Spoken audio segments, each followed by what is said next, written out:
Hello YouTubers, and welcome to episode 5 of a series of videos on Australian built Archtop Jazz guitars. This guitar I bought second hand, and the dealer that sold it to me tells me it was built by a guy called Steve Longstaff, who I was told worked for Maton and then left Maton to go on his own and build guitars, and this is one of the prototypes that he built. So I was told that Steve Longstaff attended some workshops hosted by Barry and David Kerr of Woodtone Guitars in Hamilton, Western Victoria, where Barry and David would have students come in and build guitars using their equipment, their workshops, under their supervision, and they often used blueprints of a D'Angelico New Yorker built 1956, which Tom Rebecki drew up from a guitar that was in his workshops needing repairs. And I was told that Steve Longstaff built 2 guitars in these workshops, and this particular guitar is the second one of those guitars. The guitar is a 18-inch New Yorker style, obviously built after the style of the D'Angelico New Yorker. Interestingly, it features all Australian timbers. The top is King Billy Pine from a very old tree. The grain lines are incredibly straight and incredibly tight, and I tried counting them and I got to 400 and gave up. The back and sides are made of a lovely figured Tasmanian blackwood, and the rest of the guitar, well, I don't suppose the ebony that's in the fretboard and the bridge and tailpiece is Australian. It's obviously imported from Africa. It is equipped with a Benedetto B6 pickup, and I've added to it a K&K pure archtop pickup fitted to the bridge, so it's got the 2 options for pickup styles there. And one point to note is that it is also X-braced as well, so the top is carved and X-braced. So here's a couple of shots showing a couple of features of the guitar. The headstock features a very simple and elegant inlay design. The truss rod cover that it came with was simply a black triangle. I've made one out of Tasmanian blackwood to match the rest of the guitar, and also to match my other D'Angelico inspired guitars that I have, which have all matching truss rod cover shape. And on the right there is the picture of the tailpiece, all carved out of one solid piece of ebony. The guitar is showing some signs of wear. It's a good 30 years old now, and you can see there's a little bit of a crack, repaired crack in the tailpiece. I carry a spare tailpiece in the guitar case just in case that crack happens to give way on a gig, but in the 20 years that I've owned the guitar, it's been perfectly stable. And you can also see the very fine binding around the edge of the guitar there, and you can also, if you have a close look, see the grain in the timber of the soundboard. Very fine grained King Billy Pine. Here's another close-up of the soundboard showing you the King Billy Pine and the incredibly straight and fine grain. And on the right is a picture of the figured Tasmanian blackwood that the guitar features for its back and sides. All solid and all carved. So this is one of my favourite guitars, and I've owned it for well over 20 years, and I've used it at countless gigs, lots of recordings, and it's just been my go-to guitar, particularly for the big band settings, but also I use it in duo settings and small group settings. It's just such a marvellous instrument, and it just does sound incredible. So yeah, whenever I get the chance to play it, it's my number 1 choice of guitar. Here's another photograph of the guitar in its natural setting, with me playing it with the Adelaide Big Band. So you can go to the Adelaide Big Band Facebook page or YouTube channel and click on some videos there if you want to see the whole band playing and see me playing this guitar in that setting. But I've also got some other recordings, because this has been my go-to guitar for 20 years. There's lots of recordings of me playing it, so you can hear what the guitar sounds like. I'm going to play a couple for you now. The first one is just a duet with me on the guitar and a singer, and the second one is within a big band setting. It's not the Adelaide Big Band, it's a different big band, but it features a guitar solo, and you can clearly hear the guitar doing its rhythm section parts as well. So I hope you enjoy these recordings. You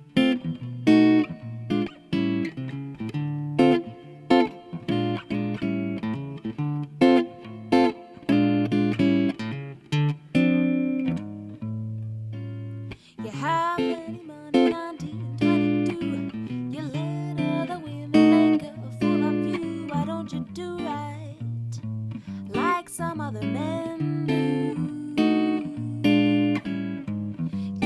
here and get me some money too. You're sitting down and wondering what it's all about. You ain't got no money, they will put you out. Why don't you do right like some other men do? Get out of here and get me some money too. If you had prepared 20 years ago, you wouldn't be wandering from door to door. Why don't you do right like some other men do? Get out of here and get me some money too. I fell for your job and then I took you in. Now all you got to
And just so you can hear the guitar really clearly in its acoustic setting, how I sometimes play it in the big band, I'm just going to sit here and play some chords for you, some Freddie Green style things. And for those that are interested in the technical details, I'm actually recording this through a Samsung Meteor USB condenser microphone it's got a large diaphragm condenser microphone, and I'm just playing acoustically into the microphone. So this is what the guitar sounds like when I'm playing the Freddie Green style in the big band.